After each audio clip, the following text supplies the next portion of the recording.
very key to emphasize was the 1951 document from Canada, from Wilbur Smith, a top secret document that got accidentally declassified that states that this is the most sensitive issue in the history of the United States. It is the most secret. That there's a team headed up by Dr. Vannevar Bush, who was the guy who was the czar over the whole Manhattan Project, that Edward Teller and Oppenheimer, but if you look him up in history, Vannevar Bush was one of the key people who was, and that team headed up the study of these so-called flying saucers, as they were called back, how quaintly, in 1950 when that document came out. And the secrecy around that was so great that in this memo it states not only do these flying saucers exist, and there's a group studying the modus operandi, I'm quoting, the method of action and technology behind them, but that it was more secret than the development of the hydrogen bomb. Now remember, the H-bomb, everybody know the difference between an atomic bomb and a nuclear bomb? Most people don't.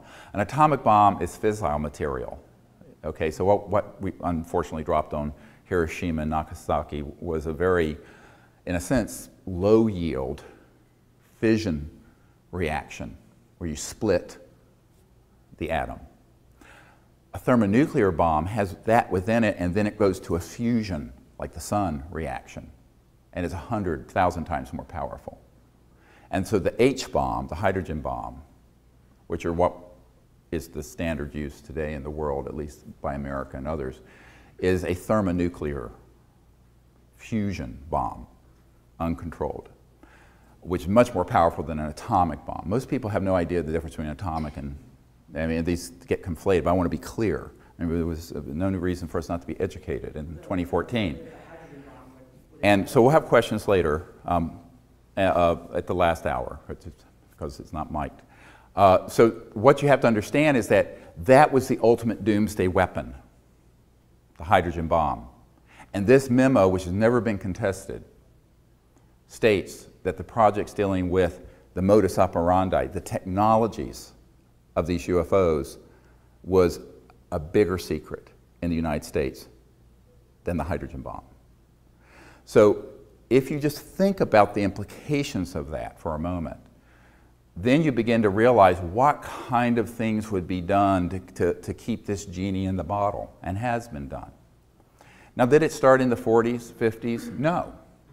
T. Townsend Brown, many of you know of the RAND Corporation. He became someone who was a key figure in the development of the RAND Corporation. T. Townsend Brown, and all this information is at SeriousDisclosure.com. If you click on the energy button and go to all the links, there are documents, there's all this. He was the man who figured out that if you put a certain type of high voltage resonant field using crystalline structures, that you would get lift.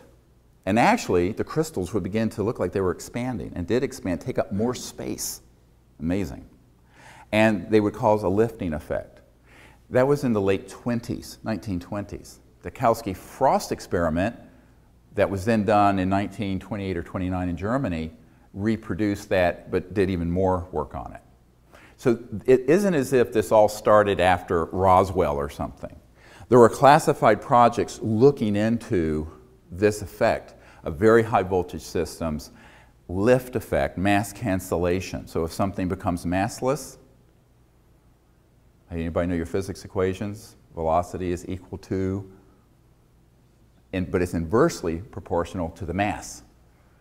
So go run your equation, and when mass disappears, theoretically, velocity can go to infinity.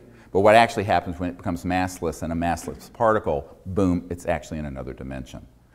So this is why you can get these objects. If you look at our radar tapes, if you look at the Disclosure Project witnesses at SeriousDisclosure.com, thanks to the work of some folks who worked with me for the last 15 or 20 years, we have several dozen of these people up there. And one of them, John Callahan, was doing the case with the airline, Japan Airlines in Alaska in the early 80s.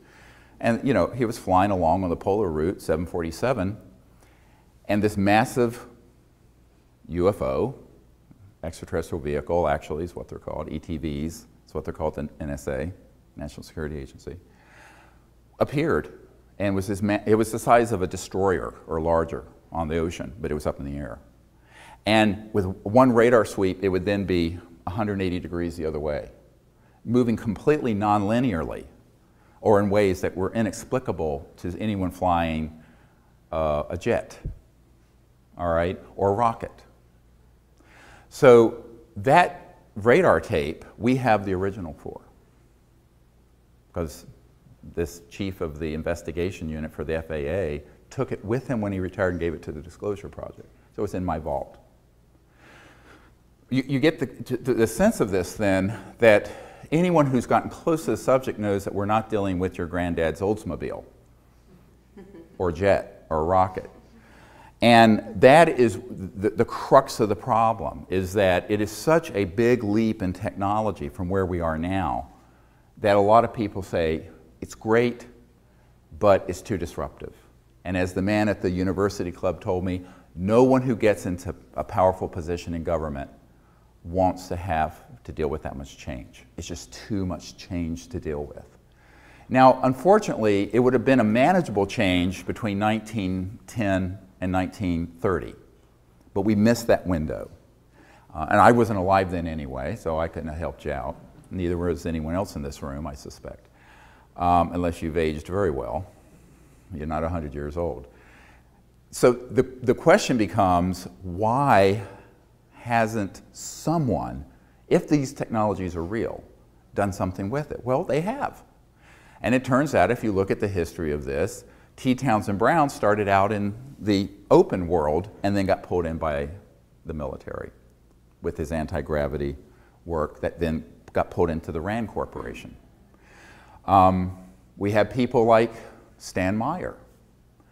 And you've heard this, people think, is it an urban myth or not that Mr. Meyer had a car running on water that had one of these electrolyzers that would take water, dissociate it into hydrogen and oxygen, and run it in real time without a fuel cell, without storing it. Yes, he did.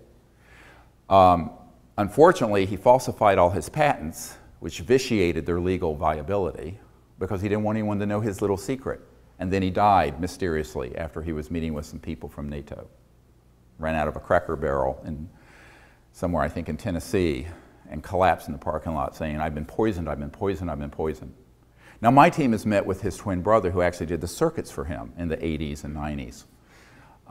And this is a very doable, reproducible experiment if we had a laboratory, which is what we've been calling for the funding to do.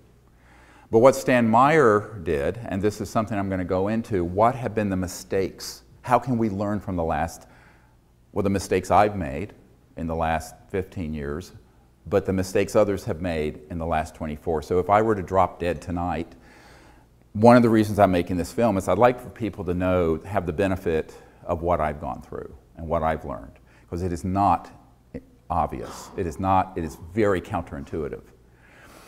Like most inventors, and I've never had this mindset, Stan Meyer felt that, well, he can monetize this by keeping it, the little secret formula, putting a patent into the patent office, but not putting all the detail in so no one else could really reproduce it. But of course, if you can't reproduce a technology from the patent is useless, as you know, and you can talk to any patent attorney. That's the whole point of a patent, is to protect it. Otherwise, you keep it a trade secret, like the secret ingredients of Coca-Cola. And what happened is that he died before he could really find a way to move it out, because about the time his little invention became known, where even wastewater could be used to run your house or car through a generator just burning hydrogen and oxygen gas, which has zero pollution because you have water vapor as the tailpipe, which you can actually put back into the system and keep using it, the water. You're just pulling out the energy equivalent of the bonds, the atomic bonds, and the way that you're breaking them at very low power is what I'm going to keep referring to as this magic sweet spot. High voltage and very specific resonant frequencies depending on the substrate. By substrate, I mean water, crystalline material, air, magnetic coils. So you can think of those as substrates, but the principle is what you need to understand. It's very high voltage, specific resonance, and we're not talking 110 or 220, thousands of or millions of volts at very, very specific cycles per second, resonances, depending on the material. That opens what's called a Poynting vector into the zero-point energy field and bounce. Then you're going to hit that sweet spot. You're going to go, quote, over unity, meaning you're getting more power out than in. But unfortunately, Stan Meyer, while he had an authentic system, and he had really, people say, how did he come across this? An accidental empirical observation, which is really the sort of the springboard of many sciences, an accidental observation by someone who's astute. And he worked at a radar plant, and he observed that under certain frequencies and voltages, water just went. It was quite an accidental observation. He went, wow, because H2O, 2 hydrogen and 1 oxygen, you can burn it. And when you burn it, there's no pollution. All you have is water vapor from the result of burning it. So he went, wow. So he started experimenting, and his twin brother Steve helped him eventually develop the circuits. Now, because he wanted to keep this secret, and he did not disperse in an open source way that technical information, everyone who's tried to reproduce it hasn't been able to, because they haven't, A, understood the concepts very well, and then even if they have been approached eventually and threatened. And we're going to talk about the suppression and the threats that go with this kind of technology, which is real. And when he was developing this, he eventually discovered that he could use a material that was a magnetically charged sort of liquid in a toroid. A toroid is a donut, like looks like a, okay. And this was an electromagnetic generator. It didn't burn any so-called Brown's gas or water turning it into hydrogen and oxygen. And this object was the big secret of his portfolio that we were trying to acquire a few years ago, 5 or 6 years ago, those of you who followed our work. The heirs of the Stan Meyer collection wanted to sell it. And we had a few $100,000, but we didn't have millions. So we lost. And it went to a corporation that's in Michigan, which is all we need to talk about, that has been working on it since. And they are making the identical mistake that Stan Meyer made. They're doing it secretively.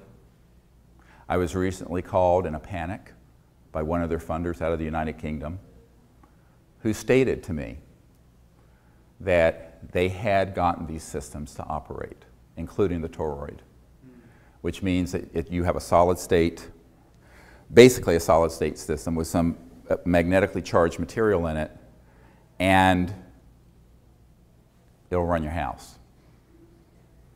Now that device had a national security order slapped on it. And most people, Stan Meyer never spoke of it because he was told, if you speak of this, you're violating the National Security Act, and we'll seize it, and you'll be in prison. So we knew this from someone who had worked very, very, very closely, because this man who'd worked closely with Stan Meyer said, forget the car running on water. That's nothing. Look for the toroid. So when we went there to the storage facility where all this stuff was kept, it was there. And all the binders and all the inventors' books and all the manual, everything was there. We went, oh, wow. We made appeals to the public. You know, I'm a doctor and I'm doing okay, but I'm not rich enough to just lay out several $1 million. I can't write a check like that. So we did what we could, but we lost. Now, when Stan Meyer had this, of course, he wasn't prepared to go mano a mano with the national security state because he was afraid. I mean, they made it very clear. You're going to prison, and that's that, or worse. At a certain point, after he passed away, that all this stuff, as I said, went into storage. So from 1996 to 2009, whenever it was, a few years ago, it was just sort of, nobody knew what happened to it. Then it surfaced. And we were really trying to do it. The tragedy of today is that in the last month or so, I got this phone call. And I had predicted at the time that that collection disappeared. I said, if it's going to be handled the way these people are stating they're going to handle it, which is to do it secretively, trying to corporatize, monetize, and privatize this technology, first of all, it's going to take them several years to get it operational because these were traditional engineers who didn't understand the physics. So you've got to get the right physicists and engineers on your team. And folks like myself who've seen these things in labs. We'll talk about this. I've been to classified labs where I've seen them operating. The second thing is that you have got to do it, cameras rolling, streamed on Ustream. Sounds crazy, doesn't it? Would Silicon Valley ever buy into this, or Microsoft or Google or Apple? No, because everything's about patents and secrecy and getting over on your competitor. But if you play that secrecy game, guess who's going to be watching everything you're doing in real time, keystroke by keystroke on every computer in your lab? The National Security Agency and the National Security State. The instant you hit the eureka moment, they're coming in with an NSO, a National Security Order, and you're shut down. That's what happens. And unfortunately, that is what has now happened to this group out of Michigan, where they are being threatened and they are trying to relocate their entire lab to a friendly country. So I talked to this man out of the United Kingdom, I won't say who, what his name is, who's been helping fund it, I mean millions of dollars. And I said, look, there are no friendly countries. You put this in the Amazon jungle, there's a E-Systems Raytheon facility there with security people who will come in. Where are you going to go on this planet that's beyond the reach of the, what I call transnational superstate of security? Because it is transnational. So there's this naivete, and I'm speaking now to all you inventors out there and all you people who live in the world of inventions and patents and secrecy. There's no place you can hide, and there's no place you can run. Believe me. Please believe me when I tell you this. And therefore, you must do it openly with the whole world watching. Good phrase from the 60s, the whole world's watching. Now, 10 years ago, you couldn't have done that. There wasn't Ustream and Yahoo and whatever, YouTube and all this stuff. Now there is. So not the bathrooms of the lab, but all the workstations of the lab, real-time streamed on the internet. And invite people to see it. Someone comes in with a national security order, you caught them red-handed. And then I'm on every network I can get on, and I've been on almost every network in the world saying the technology